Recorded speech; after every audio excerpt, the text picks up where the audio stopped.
Contractors, on one occasion, on the 29th of May at site number 4, opened fire with his individually assigned weapon into the crowd, at their feet, over their heads, and into the crowd.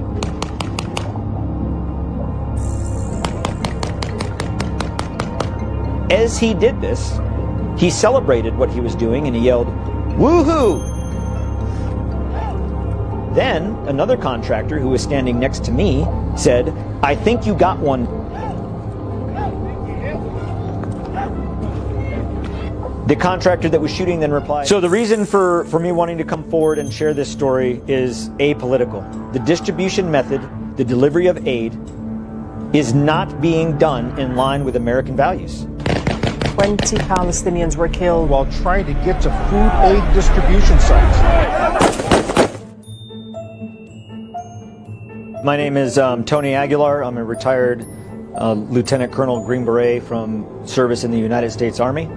I served for a career of 25 years. I've deployed to Iraq, Afghanistan in combat operations and numerous other operational deployments.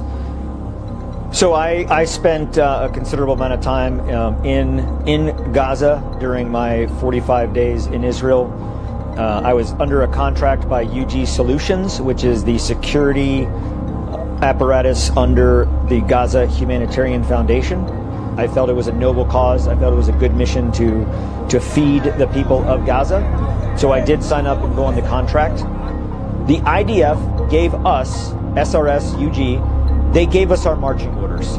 They told us which sites we would deliver from, when we would deliver, how much aid we would deliver, how much time we would stay on the site to deliver, what type of aid we would deliver. The IDF controlled and directed every aspect of the delivery of aid. From the very first day, distribution at Site 1 has been chaotic, pandemonium. The best way that I can describe how the Palestinians reach the site to receive aid is akin to the Hunger Games. Survival of the fittest. Whomever can run the fastest and the furthest to get to the site first gets the aid. So those that are typically left with receiving no aid, no food, no type of aid are children, women, disabled. The sites themselves, in terms of the process for having the Palestinians leave the distribution site, was done through shooting at them, hitting them with pepper spray and tear gas, firing rubber bullets from shotguns at them. And this isn't something that happened just once or twice. This happened every day at every distribution, at every site. This is not hyperbole. This is not Hamas propaganda. This is not Gaza Ministry of Health saying it. It's me. I've seen it. The contractors, on one occasion, on the 29th of May at site number 4, opened fire with his individually assigned weapon into the crowd, at their feet, over their heads, and into the crowd.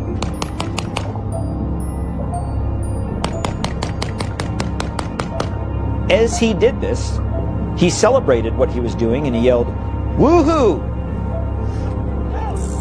Then another contractor who was standing next to me said, "I think you got one."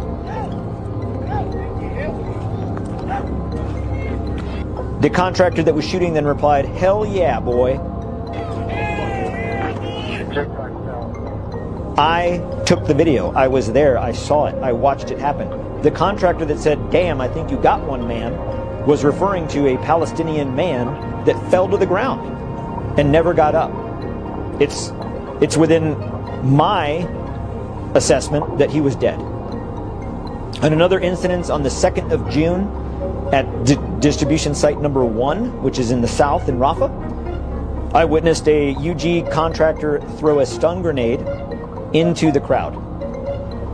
The metal fuse top of the stun grenade hit a Palestinian woman in the head, and she immediately dropped to the ground, lifeless and motionless. A donkey cart was brought onto the site to load her onto the donkey cart to remove her from the site at the direction of the SRS operational leadership. She was dead. This happened on the site. On the 28th of May, we submitted a report to the leadership of UGS and Safe Reach Solutions that site number 3 in particular was dangerous and that people would die if changes were not made. Those changes were not made. And on the 16th of July, 20 people died. 20 Palestinians were killed Wednesday morning at its food distribution site in Khan Yunis. Palestinians, human beings, trampled to death on a site that we could have prevented. Those deaths are on us as Americans. We're complicit in that. In the dozens of distributions that I was a part of at every site, not one time ever did I feel a threat, assess a threat, see a threat, never saw a weapon, never saw a gun. The fire, the actual small arms fire that we received on the locations at times came from the IDF in our location. The entire city of Rafah has been razed to the ground, so there is no civilian population around the sites. They have to travel 8 to 12 kilometers one way, on foot, no vehicles. Most of them don't have shoes, poorly clothed. They haven't eaten, they're starving. There is no water that's distributed in the humanitarian aid. And to get there, they have to walk through an active war zone. On 2 occasions, I bore witness to a Palestinian man in one instance and a Palestinian woman in a second instance that were carrying their dead children. And these children didn't die from gunshot wounds or from sickness or disease. They died of starvation. I've seen it with my own eyes. I witnessed it on the ground in Gaza. Americans don't set up food to a starving population and have them walk through a war zone just to then shoot at them and hit them with stun grenades and pepper spray and then send them on their way. That's not the American way. That isn't in line with American values. After 25 years of service, when I hung up my uniform, I didn't hang up my oath. And my oath is to the Constitution and to the values of this country. Not to a president, not to a Congress, not to a company, but to this country.